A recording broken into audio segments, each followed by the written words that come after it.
नमस्कार दोस्तों, एक बार फिर से मेरे यूट्यूब चैनल कण्व नगरी लाइव में आप सभी लोगों का स्वागत है। दोस्तों, अगर खेल की बात की जाए तो कोटद्वार में एक से बढ़कर एक खिलाड़ी हैं और इस समय फुटबॉल का वर्ल्ड कप चल रहा है, आप और हम सभी जानते हैं। 150 करोड़ की आबादी होने के बावजूद कहीं न कहीं बड़ा दुःख होता है कि हमारे जो भारतीय फुटबॉल टीम है, वहाँ पार्टिसिपेट नहीं कर रही है।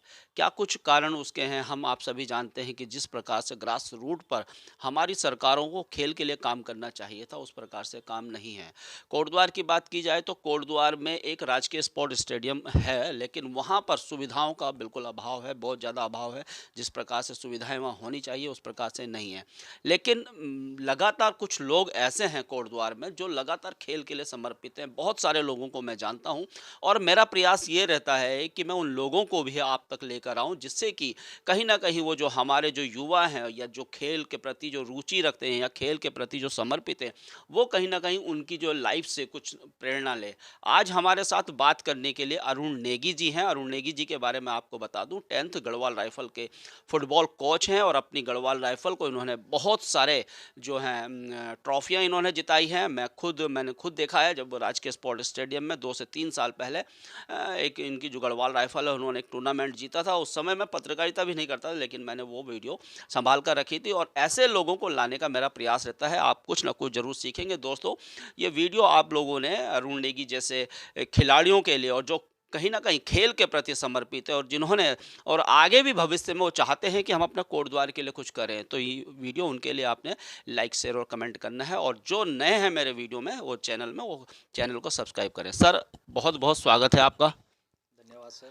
जिस प्रकार से आप खेल रहे हैं और जिस प्रकार से अभी टीम में भी आप फुटबॉल कोच हैं और अपनी पूरी यात्रा के बारे में थोड़ा-सा मेरे दर्शकों को बताइए सर। जी सर, मैं 1999 8 अप्रैल को मैं भारतीय सेना में भर्ती हुआ था और उसके बाद ही मेरी जो अगर वास्तविक यात्रा बोली जाए तो शुरू हुई थी। उससे पहले मैं फ़ुटबॉल खेलता था और मेरे घर से हमेशा ही मुझे सपोर्ट मिला है, लेकिन कहीं न कहीं ग्रामीण इलाके से आता हूँ तो अभाव रहा है काफ़ी चीज़ों का, चाहे वो फुटबॉल का हो। हमारे ग्रामीण क्षेत्र में काफ़ी गरीबी रहती थी, तो जितने भी पेरेंट्स होते थे उनको आजीविका चलाना ही मुश्किल था, तो बच्चे को कहाँ से स्पोर्ट्स खिलाते। तो जब मैं भर्ती हुआ तो उसके बाद मैंने देखा वहाँ पे कि काफ़ी यहाँ पे संभावनाएं हैं कि जो हम अपने शौक़ को पूरा कर सकते हैं, हम अपने पैशन को पूरा कर सकते हैं देशभक्ति के साथ साथ भी। तो फिर मैंने वहाँ से फ़ुटबॉल सीखना शुरू किया। तो 2001 में मुझे मौका मिला, हमारी जो आर्मी की अंडर 21 टीम थी जो नेशनल के लिए क्लोज हुई थी लखनऊ में, वहाँ पे मुझे जाने का मौका मिला और वहाँ से मेरा फ़ुटबॉल का सफ़र शुरू हुआ। वहाँ पे मुझे पहली बार पता चला कि फ़ुटबॉल में कोच भी होते हैं और मैंने वहाँ पे फिर हमारे थे सूबेदार सतीशन साहब थे, तो उनके अंडर में मैंने फ़ुटबॉल का प्रशिक्षण शुरू किया। उसके बाद काफ़ी कोचेज आए, उन्होंने मुझे सिखाते रहे। धीरे-धीरे मैं 2 साल के बाद 2002 में 2-3 में मैं आर्मी जो ग्रीन टीम है हमारी, जो सर्वोच्च टीमें होती हैं हमारी इंडियन आर्मी की, उसमें मेरा सिलेक्शन हो गया। फिर मैंने वहाँ पे प्रशिक्षण लिया। उसके बाद हम लोग इंटर सर्विसेज हुआ, जिसमें Indian air force, Indian navy और आर्मी तीनों मिलके खेलते हैं। उसमें हम मुझे रनर अप में रहे हम लोग और सिल्वर मेडल मुझे वहाँ पे मिला। उसके बाद सर मैं फ़ुटबॉल खेलता रहा और धीरे-धीरे डेवलप होता रहा। उसके बाद मुझे ये लगा कि अभी मेरा जर्नी में खेल रहा हूँ। फिर मैंने उत्तराखंड की तरफ से नेशनल को पार्टिसिपेट किया, जो सीनियर संतोष ट्रॉफी है। उसके बाद मुझे लगा कि अभी एक टाइम बाद हो सकता है मैं ना खेल पाऊँ। तो फिर मैंने सोचा कि क्यों ना मुझे कोचिंग मुझे करनी चाहिए।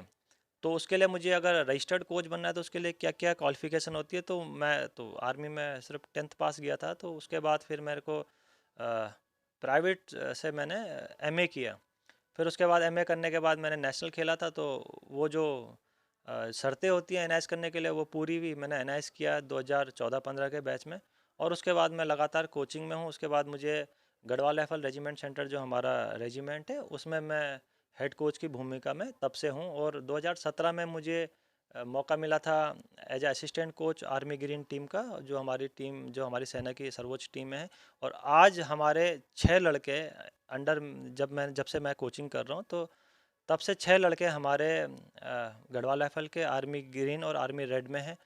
8 लड़के मेरे सीनियर नेशनल खेल चुके हैं उत्तराखंड की तरफ से। हम लगातार प्रदेश को और डिस्ट्रिक्ट को भी अपनी सेवाएं देते रहते हैं और इसमें कहीं न कहीं हमारे जो उच्च अधिकारी हैं उनका जो मुझे मार्गदर्शन मिलता है, उनका जो मुझे सपोर्ट मिलता है, उनका जो सपोर्ट हमारी पूरी टीम को मिलता है, और जो मैं प्लानिंग बनाता हूँ उसमें वो मुझे सहयोग के रूप में कहीं न कहीं सहमति देते हैं, और जिससे हमारा मनोबल हमेशा ऊँचा रहता है और बना रहता है। ये सारी चीज़ें तब जाके अब डेवलप हो पा रही हैं। दोस्तों, अरुण नेगी जी ने जिस प्रकार से बताया कि जब वो आर्मी में गए थे तो 10वीं पास थे, लेकिन उसके बाद कहीं न कहीं जब उन्होंने वहाँ पर फुटबॉल को देखा, तो उनकी एक जिज्ञासा उत्पन्न हुई कि यार मुझे फुटबॉल में अपना करियर बनाना है, आर्मी में जाके फुटबॉल खेलनी है, और फुटबॉल वो लगातार खेलते रहे। एक ऊँच स्तर पर जब वो पहुँच गए तो उसके बाद उन्होंने सोचा जब मुझे रिटायरमेंट जाना है तो मुझे एक कोच के रूप में भी काम करना है, और अभी भी कोच के रूप में आप काम कर रहे हैं, और इसके लिए उन्होंने पूरी प्लानिंग की, जिस प्रकार से हमें जिस प्रकार से जो डिग्री की आवश्यकता होती है कोर्स के लिए, जो जो चीज़ें चाहिए होती है, डॉक्यूमेंट्स चाहिए होती है, उसके लिए उन्होंने प्रॉपर पढ़ाई करी। 10वीं के बाद एमए किया उन्होंने प्राइवेट में, और उसके बाद उन्होंने वो कई सारे सर्टिफिकेट्स वो हासिल किए। आइए उनसे जानते हैं कि क्या कुछ उन्होंने जो है जो शिक्षा ली है, और कोचिंग की किस प्रकार से उन्होंने सर्टिफिकेट, सर कौन कौन से सर्टिफिकेट आपने अचीव किए हैं? जी। सर, जैसे ये आप देखेंगे कि सबसे पहले जो हमारा इंटरनेशनल प्रोफेशनल स्काउटिंग ऑर्गेनाइजेशन है, अच्छा, इसमें मैं इंटरनेशनल प्रोफेशनल स्काउटिंग ऑर्गेनाइजेशन से ऑर्गेनाइजेशन जी, यहाँ से आपने सर्टिफिकेट हमने लिया है। सर्टिफिकेट लिया। इसका मेन होता है कि हम कैसे प्लेयर को स्काउट करेंगे, क्या हमें डिफेंस को कैसे स्काउट करना है, फॉरवर्ड को कैसे स्काउट करना है, गोलकीपर को कैसे स्काउट करना है। तो ये पर्टिकुलर हर प्लेयर को स्काउट करने के लिए ये कोर्स निर्धारित किए गए हैं। तो वो मैंने कोर्स किया। उस उससे पहले भी मैंने, जैसे जब कोविड चल रहा था तो उस समय ऑनलाइन कोर्सेज चल रहे थे हमारे, जो फीफा के, जो हमारी हाईएस्ट गवर्निंग बॉडी है फुटबॉल की। तो जैसे फीफा हाइजीनिंग इम्प्लीमेशन ऑफिसर डिप्लोमा किया, और मैंने the psychology of football coaching का किया, जिसमें कि हम प्लेयर की कोच साइकोलॉजी को हम रीड करते हैं कि प्लेयर के साथ क्या क्या चीज़ें होती हैं। जस्ट कि जैसे पेनल्टी बाहर मार दी, तो उस समय प्लेयर के दिमाग में क्या चल रहा है और हमें क्या उससे बातें करनी चाहिए ताकि वो दोबारा गेम में वापस आ सके। और हमने जैसे सेक्सुअल वायलेंस का कोर्स किया, डाइवर्सिटी एंड इंक्लूजन एलजीबीटी का कोर्स किया। ये सारे ऑनलाइन कोर्सेज हुए थे जब जिस दौरान कोविड चल रहा था। फिर मैंने डी लाइसेंस, जो हमारा प्रोफेशनल कोर्स है, उसको किया। फिर उसके बाद जो ऑल एशियन फुटबॉल कॉन्फेडरेशन के अंडर में सी लाइसेंस होता है वो किया। उसके बाद उससे पहले मैंने एनआईएस ऑलरेडी कर चुका था। और जो मुझे मेरे हमारे जो आर्मी से जो हमारे जो चीफ होते हैं, जो अलग अलग कमांड के, तो मुझे प्रशंसा पत्र भी उनके द्वारा दिया गया कि फ़ुटबॉल में अच्छा कार्य करने के लिए। मुझे 2019 में मिला है, और एक मुझे अभी 15 अगस्त 2022 को मिला है। तो इस प्रकार से कोर्स करता रहा मैं। तो और मैं ये भी चाहता हूँ कि जितने भी कोचेज हैं, वो कोचेज, मैं उत्तराखंड फुटबॉल एसोसिएशन में एज अ सिलेक्शन कमेटी का मेंबर भी रहा हूँ, और एज अ चीफ कोच भी रहा हूँ मैं 2017 में उत्तराखंड फुटबॉल का। और 2013 में मैंने उत्तराखंड से सीनियर नेशनल संतोष ट्रॉफी भी खेली है। तो ये सारी चीज़ें खेलते रहे हम, और सारे कोर्स करने के बाद जब तक कोच एजुकेट नहीं होगा, तब तक हम उन उस एजुकेशन को अपने प्लेयर में जब तक हम डिलीवर नहीं कर पाएंगे, तो हमारा प्लेयर एजुकेट नहीं हो पाएगा, और जिससे कि उसको खेल की एक अच्छी समझ खिलाड़ी को नहीं हो जब तक पाती। मेंटली और फिजिकली दोनों यस, तरह से उसको स्ट्रांग बनाना है। स्ट्रॉन्ग बनाना है, और उसके खेल खेल के साथ साथ खेल भावना उसके अंदर होनी बहुत ज़रूरी है। और खेल भावना उसके अंदर तब आएगी जब उसका कोच, उसकी जो टीम बिहाइंड टीम जो एजुकेट होगी, तो खेल भावना उस प्लेयर में तब आएगी। सर, इस समय फीफा वर्ल्ड कप चल रहा है, आप एक फुटबॉलर हैं, अभी कोच हैं, तो जिस प्रकार से हम देख रहे हैं कि 150 करोड़ की आबादी हमारे देश की है, और हम उस पे पार्टिसिपेट नहीं करते हैं, तो क्यों नहीं? क्या दुख तो होता ही होगा, मुझे मुझे दुख होता है। आप तो एक फुटबॉलर हैं, किस प्रकार का दुख होता है, और क्या कारण है कि हम वहाँ पर क्वालिफाई नहीं कर पा रहे हैं? जी, देखिए सर, अगर आप 50 सन 1950 और 60 के बीच का फुटबॉल लेंगे, तो आप देखेंगे कि हमारे जो अचीवमेंट है बहुत हाईएस्ट लेवल पे हैं। तो हमें एक एनालाइज करना पड़ेगा कि उस समय का जो फुटबॉल था और अब का जो फुटबॉल है उसमें क्या अंतर है, पहला। दूसरा चीज़ ये देखना पड़ेगा कि उस समय हमारे पास कितनी फैसिलिटी थी और अब हमारे पास कितनी फैसिलिटी है। दूसरी चीज़ ये हो गई। तो बनस्पत आज के ज़माने से उस ज़माने में हमारे पास फैसिलिटी बहुत कम थी।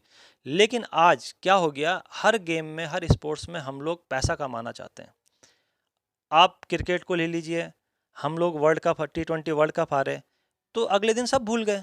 हम हारे हैं, अगले दिन शुरू हुए मैचेज तो सब नॉर्मल हो गया था। तो हम कहीं न कहीं अपने देश के लिए खेलना हमने कम कर दिया है, बजाय हम अपना सेल्फ देख रहे हैं, पहली बात। दूसरी बात कि हमारे पास जो ग्रास रूट पे जो हमारे पास संसाधन है, उन संसाधनों का बहुत ही ज़्यादा अभाव है। जैसे कि आप हमारे कोटद्वार को ले लीजिए, वहाँ पे हमारा एक स्टेडियम है, राजकीय स्पोर्ट्स स्टेडियम, जो स्वर्गीय श्री शशिधर भट्ट जी के नाम से। वहाँ पे पिछले विगत 2 सालों से तकरीबन ट्यूबवेल ख़राब है। जब हमारे पास ग्राउंड ही ठीक नहीं होगा तो हमारे नौनिहाल खेलेंगे कैसे? दूसरा, अगर आप उस ग्राउंड को अगर आप गौर से देखेंगे तो ग्राउंड का डायमेंशन तिरछा है। उसमें फुटबॉल का पर्टिकुलर ग्राउंड भी नहीं है, वो एथलेटिक का ग्राउंड भी नहीं है। उसमें वॉलीबॉल का एक पूरा ग्राउंड है और बैडमिंटन एक हॉल है वहाँ पे, और बॉक्सिंग का वहाँ पे वो चलता है। तो जो हमारे आउटडोर गेम है जिसमें हम बहुत अच्छा कर सकते हैं, इंडोर गेम में बेशक अच्छा कर रहे हैं, लेकिन आउटडोर गेम है, हम उनको उनके लिए भी हमारे पास संसाधनों का बहुत ज़्यादा अभाव है। ग्रास रूट पे हमारे पास कोचेज बहुत कम है। जैसे कि हम आप देखोगे कि हमारा जो छोटा भाई सिद्धार्थ रावत है, वो बहुत अच्छा काम करता है मोटर डांग में, और वहाँ पे स्टेडियम में हमारे पास महेंद्र रावत जी हैं, कोच हैं। लेकिन इतने बड़े क्षेत्र में अगर सिर्फ 2 या 3 आदमी ही काम करेंगे तो इतना बड़ा क्षेत्र कवर नहीं हो पाएगा। सर, जाते-जाते एक सवाल मैं आपसे और करूँगा। मैंने सुना है कि आपकी रिटायरमेंट के बाद एक प्लानिंग है कि कोटद्वार में किस प्रकार से स्पोर्ट्स को डेवलप करना है, तो उसके लिए क्या योजना आपने बनाई है? जी सर, अभी जो मैंने एक योजना बनाई है उसमें मैंने भाबर स्पोर्ट्स क्लब करके सभी लोगों से बातचीत करके हमने एक स्पोर्ट्स क्लब का उद्घाटन किया है, जिसमें कि सभी लोगों को एक अपेक्षाएं होती है मुझसे कि ये फुटबॉल, मैं अगर फुटबॉल कोच हूँ तो मैं फुटबॉल को डेवलप की बात करूँ, लेकिन मेरे को ये लगता है कि एज अ कोच होने के नाते मुझे हर गेम के बारे में हमें सोचना चाहिए, जिससे हमारे ग्रामीण खेल हैं, कबड्डी हो गया, खो खो हो गया, जो ऐसे खेल हैं जिसमें एक युवा को आकर्षित कर सकता है। तो जो भाबर क्लब है, इसके तत्वाधान में हमने एक टीम बनाई है, जिसमें भाबर के सभी लोगों को, और भाबर से ही नहीं बल्कि जो हमारा पूरा कोटद्वार है उससे सभी लोगों को भी हम आमंत्रित कर रहे हैं कि जो इच्छुक हों, जो खेल प्रेमी हों, जो खेल के लिए समर्पित हों, ऐसे लोगों की हम एक टीम बनाना चाहते हैं, ताकि यहाँ का जो नौनिहाल है, जो बच्चा है, वो आगे आगे आने वाले प्लेटफॉर्म पे अपना जो प्रदर्शन है वो बेहतर कर पाए, और किसी भी प्लेयर की जो क्वालिटी है वो दब ना पाए। इस सब के पीछे हमारा एक प्रयास रहेगा। और इसमें अभी आपके चैनल के माध्यम से भी मैं सभी लोगों से अनुरोध करूंगा, जितने भी खेल प्रेमी हैं, आप कभी भी आके इस क्लब में अपना नॉमिनेशन करा सकते हैं, एज अ संरक्षक, एज अ टीम मेंबर। तो आप सभी लोगों का इसमें स्वागत रहेगा, और हम इसमें बहुत अच्छा काम तभी कर पाएंगे जब सभी आप लोगों का हमें सहयोग मिलेगा।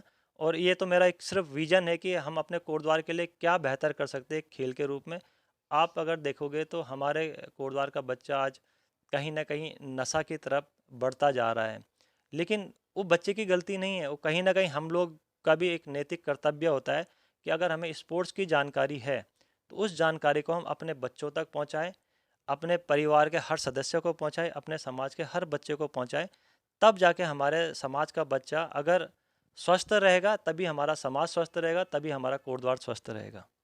तो दोस्तों, ये थे अरुण नेगी जी, और मैं आपको बता दूं कि बहुत सुंदर कार्य आप कर रहे हैं, और जो आपकी जो आगे जो प्लानिंग है वो भी कहीं ना कहीं कोटद्वार के विकास के लिए एक मील का पत्थर साबित होने वाली है। और जिस प्रकार से अरुण नेगी जी ने बताया कि जो भी व्यक्ति, चाहे वह कोच हो, फुटबॉल हो, hockey, cricket, athletics, boxing, kabaddi, kho kho, किसी भी गेम में उसकी इन्वॉल्वमेंट हो, वो इनसे संपर्क कर सकता है। पूरी एक टीम ये बनाना चाहते हैं जिससे हम कोटद्वार के हर बच्चे को हर स्पोर्ट्स में उसको पार्टिसिपेट किस प्रकार से करना है, उसको टेक्निकली और फिजिकली दोनों रूप में उसको किस प्रकार से काम करना है, उस पर पूरा काम करेंगे। साथ ही साथ बच्चों से भी इनका कहना है कि आप यहाँ पर आकर रजिस्ट्रेशन करवा सकते हैं, बिल्कुल निःशुल्क रजिस्ट्रेशन यहाँ पर होगा। और साथ ही साथ वो बच्चों को अग्निवीर में किस प्रकार से भर्ती होती, किस प्रकार से आपने दौड़ लगानी, इन सब विषयों पर भी गाइडलाइन वो देते रहेंगे। और लोगों से भी थोड़ी सी कमी हम लोगों की भी है कि जब हम किसी क्षेत्र में होते हैं, चाहे आर्मी में ही कोई खिलाड़ी होता है या कोच होता है, लेकिन जब वो घर आ जाता है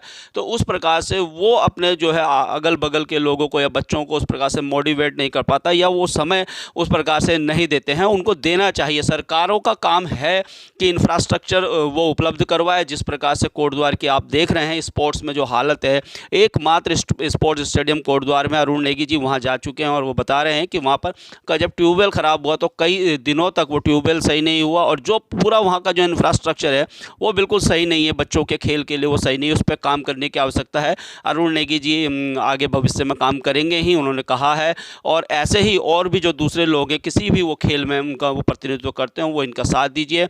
मैं अरुण नेगी जी का फ़ोन नंबर इसमें मेंशन कर दूंगा, आप लोग उनसे बात करके जो भी बच्चा हो, चाहे उनके पेरेंट्स हो या जो खेल के प्रति जो जागरूक हैं, आगे भविष्य में खेल के लिए काम करना चाहते हैं, अरुण नेगी जी से संपर्क कर सकते हैं। और देखिए बहुत सारी ट्रॉफियां भी यहाँ पर इनकी लगी हुई है। जाते जाते ये भी आपको दिखा दें कि किस प्रकार से समर्पित है, और बहुत बड़ा नाम इन्होंने खेल के रूप में इन्होंने कमाया है। और जिस प्रकार का उनका संघर्ष था, जैसा उन्होंने कहा है 10वीं के बाद उन्होंने एमए किया आर्मी में जाके, और कई प्रकार के कोर्सेज उन्होंने किए हैं कि जिससे आगे जब वो कोचिंग में बच्चों को कोचिंग दें तो किसी प्रकार की भी असुविधा ना हो। क्योंकि हमारे जो बच्चे फिजिकली तो बहुत अच्छे होते हैं, लेकिन टेक्निकली, जैसा उन्होंने कहा, एक उन्होंने साइकोलॉजिकल का एक कोर्स किया है, तो वो मेंटली जो बच्चों को बहुत अच्छा आगे बढ़ाता है। तो सर बहुत बहुत शुभकामनाएं हैं आपको।